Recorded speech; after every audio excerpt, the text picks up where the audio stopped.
Good morning students. आज का हमारा टॉपिक है physical and chemical changes from class 7 science. जैसे कि आपको पता है हमने जो इसका ये टॉपिक हमने स्टार्ट किया था, तो हमने इसमें क्या पढ़ा था, फ़िज़िकल चेंज क्या होती है। हमने इसमें एक्टिविटीज़ भी की थी। तो सिंपल में अगर आप बताओगे फ़िज़िकल चेंज क्या होता है, किसी भी चीज़ के जब साइज, शेप या उसका कलर या उसका स्टेट जब चेंज हो जाता है तो उसको हम बोलते हैं फ़िज़िकल चेंज। फॉर एग्ज़ाम्पल मैंने आपको बताया था, अगर आप पानी को फ्रीज़ करोगे तो हम बर्फ़ बन जाएगी, तो उसका स्टेट भी चेंज हो गया, वो लिक्विड से सॉलिड हो गया। और वो उसको क्या होगा, उसको हम बोलेंगे फ़िज़िकल चेंज।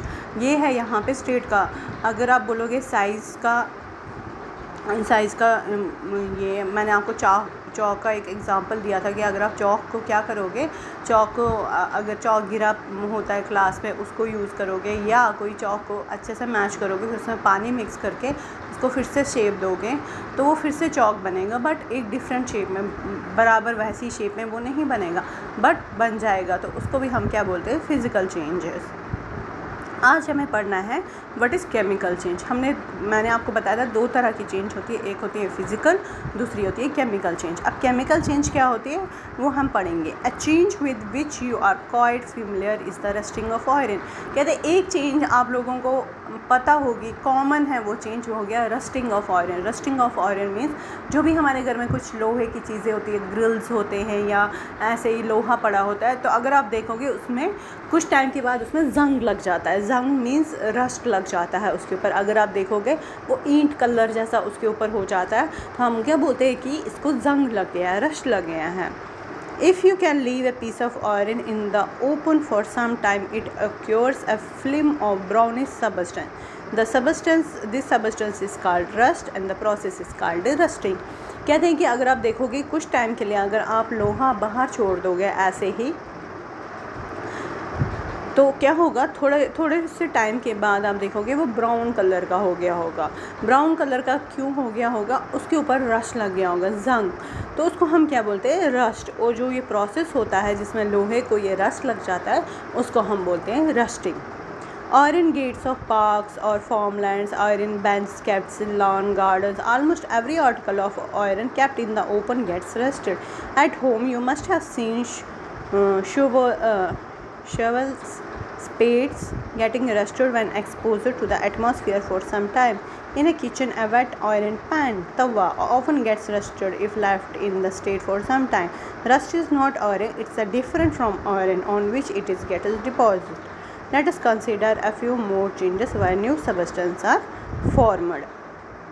कहते हैं कि अगर आप देखोगे पार्क्स में बेंच लगे होते हैं, अगर आप जब पिकनिक जाते हो या ऐसे भी आपके घर के पास कोई आसपास पार्क होगी, वहाँ अगर बेंच लगे होंगे, या वेटिंग एरिया जहाँ पे गाड़ी का वेट करते हैं, वहाँ पर भी जो बेंच होते हैं आयरन के बेंचेस, या बाहर आप देखोगे ग्रिल्स लगे होते हैं, ये लॉन्स में बेंच लगे होते हैं आयरन के, उनको क्या हो गया होता है, उनको जंग लग गया होता है, क्योंकि वो किसके कंटैक्ट में आते हैं, जब वो बाहर मॉइस्चर के कंटैक्ट में आ जाते हैं तो उनको जंग लग जाता है। उसको हम क्या बोलते हैं, रस्टिंग। जैसे कि यहाँ पे बोल रहे हैं, अगर किचन में सबसे कॉमन एग्जांपल, अगर किचन में आप तवा लेते हैं तो उसको अगर आप थोड़े टाइम के लिए ऐसे रखेंगे तो आप देखेंगे उस पर भी जंग लग जाएगा।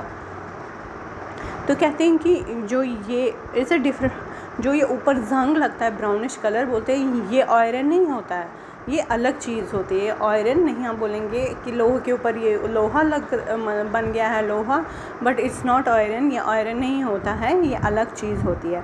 तो अब यहाँ पर इन्होंने एक एग्ज़ाम्पल दी है, यहाँ पे एक एक्टिविटी दी है जो आपको करनी है। कहते हैं get a small piece of thin strip of ribbon of magnesium.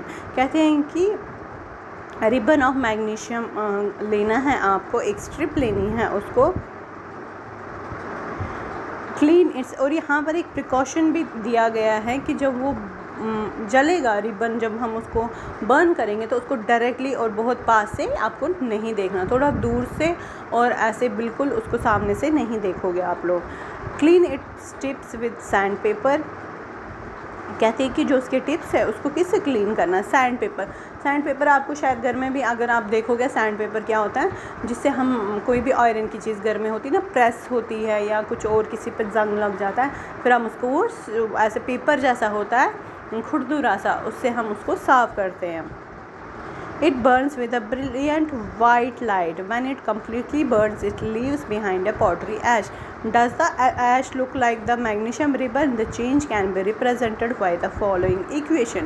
कहते हैं कि जब ये जलेगा, ये रिबन जब जलेगा तो इसमें ब्रिलियंट वाइट कलर की लाइट, बहुत तेज़ वाइट कलर की लाइट लगेगी। कहते हैं जब ये बिल्कुल जल जाएगा वहाँ पे क्या रह जाएगी? ऐश। ऐश क्या होता है? जब कोई चीज़ जल जाती है, आप कागज़ जलाओ या कोई चीज़ जलाओ, जो एंड में जो चीज़ वो रह जाती है उसका बूरा जैसा, उसको हम ऐश बोलते हैं। कहते हैं कि ऐश जब हम कागज़ जलाते हैं, कागज़ जलाने के बाद जब वो उसका एंड में रह जाता है, क्या वो बिल्कुल कागज़ के जैसा दिखता है? या यहाँ पे ये बोल रहे जब हम मैग्नीशियम रिबन जलाएंगे, जब वो कम्प्लीटली जल जाएगा, जब उसका ऐश आ जाएगा, जब वो ऐश क्या रिबन कैसे जैसा लगेगा? नहीं। यहाँ पे अब इन्होंने एक इक्वेशन दी है। देखो, मैग्नीशियम को हम किसकी प्रेजेंस में बर्न करते हैं? ऑक्सीजन की। वहाँ पर क्या निकलता है? Magnesium oxide. क्या निकलता है? The equation here are different from those in mathematics. In equation of this kind, the arrow implies becomes no attempt should be made to balance equation at this stage.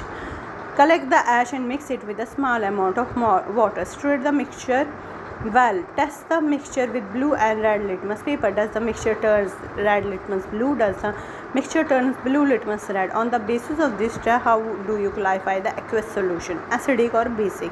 On dissolving the ash in water, it forms a new substance. This change can be written in the form of following equation. Magnesium oxide plus water gives us magnesium hydroxide. कहते हैं कि जब हम ये करेंगे, इसको ऐश को, इसको हम क्या करेंगे? पानी में डिज़ोल्व करेंगे। जब हम इसको पानी में डिज़ोल्व करेंगे तो उसको अच्छे से मिक्स करेंगे। फिर हम लिटमस टेस्ट, जो लिटमस पेपर है, उससे टेस्ट करेंगे कि ये एसिडिक है या बेस है। तो कहते हैं कि जब हम ऐश को डिज़ोल्व करेंगे उसमें तो एक नया सबस्टेंस हमें वहाँ से मिलता है। वो नया सबस्टेंस क्या होता है? Magnesium hydroxide. जो मैग्नीशियम ऑक्साइड को जब हम पानी में मिक्स करते हैं, क्योंकि जो ऐश था वो क्या बन गया? Magnesium oxide. ऊपर वाली रिएक्शन आपको क्या बताती है कि मैग्नीशियम रिबन जो है उसको हमने जलाया तो वो क्या बन गया? Magnesium oxide.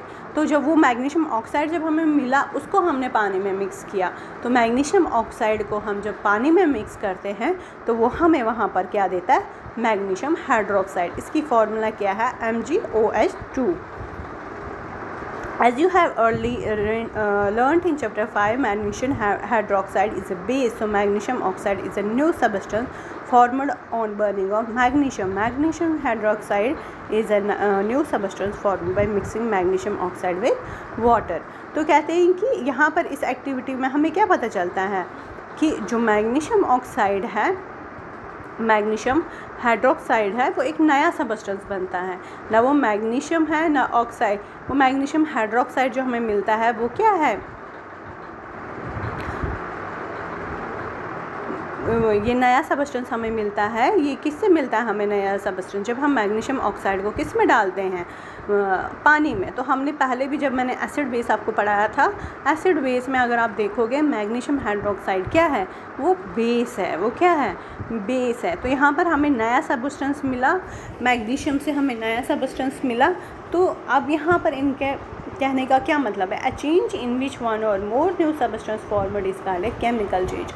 जब भी हम एक चेंज ऐसे, जब कोई नई चीज़ बने, देखो जैसे हमने फिजिकल चेंज में पढ़ा, वहाँ नया कुछ नहीं बना। अगर हमने चौक का पाउडर यूज़ किया तो चौक ही बना। अगर हमने बर्फ़ यूज़ किया, बर्फ़ से पानी बना, पानी से बर्फ़ ही बना। कुछ नई चीज़ नहीं बनी वहाँ पे, मतलब कुछ चौक से मार्कर नहीं बन गया या कोई और सबस्टेंस नहीं बन गया, वही चीज़ बन गई, उसको हम फिज़िकल चेंज बोलते हैं।